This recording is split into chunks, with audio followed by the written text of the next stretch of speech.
22 మంది మినీ వ్యాన్లో డిస్ట్రిక్ట్స్ నుంచి వచ్చారండి. సో వాళ్ళు పెద్దమ్మ తల్లి టెంపుల్కి వచ్చారంట. టెంపుల్కి వచ్చాము. హైదరాబాద్లో వాళ్ళందరూ సైట్ సీయింగ్కి వచ్చారండి. సో ఈ పాయింట్ నేను ఎందుకు చెప్తానంటే, హైదరాబాద్లో సైట్ సీయింగ్ అంటే చార్మినార్ అవి చూడాలి.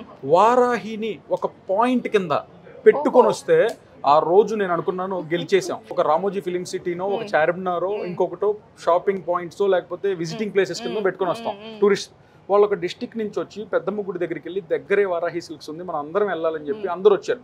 మీరు రాగానే అడిగే క్వశ్చన్, నమస్తే మేడం మీకు ఏం కావాలని అడిగాం. మేము ఓన్లీ షాప్ చూడటానికి వచ్చామండి అన్నారు. షాప్ చూడటానికి వచ్చారు కదా, పర్లేదండి అన్నారు. 22 మంది వచ్చారండి, లేడీసే అందరూ. సో వాళ్ళు ఒక ట్రిప్ పెట్టుకున్నారు.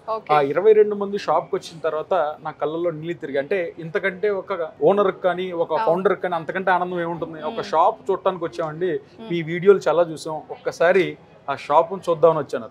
వచ్చిన వాళ్ళు మరి ఏమనుకున్నారేమో తెలీదు, ప్రతి ఒక్కళ్ళు శారీతోనే బయటికి వెళ్ళారండి.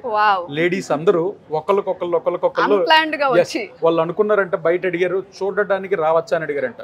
ఈ షాపు కొనడానికి అమ్మడానికే కాదండి, నచ్చినవి చూడటానికి కూడా రావచ్చు అని చెప్తే వాళ్ళు వచ్చి పైన కింద అందరూ షాపింగ్ చేసుకుని ప్రతి ఒక్కళ్ళు వారాహి బ్యాగ్తో వెళ్ళి భోజనం చేసి మాకు వెళ్ళేటప్పుడు ఫోన్ చేశారండి. నేను వెళ్ళేటప్పటికి వెళ్ళిపోయాను.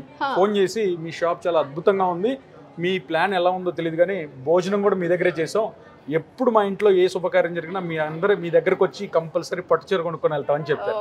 సో ఇది చాలా సార్లు చాలా ఎమోషనల్గా మాకు కనెక్ట్ అయిందండి. అంటే ఒక కస్టమరు షాపింగ్ పరంగా హాయ్ అంటే బాయ్ అనే ఫీలింగ్కి ఒక ఎమోషనల్ కనెక్ట్కి ఉన్న డిఫరెన్స్ ఏంటనేది మా వారాహి ఈరోజు చూపించింది అనమాట.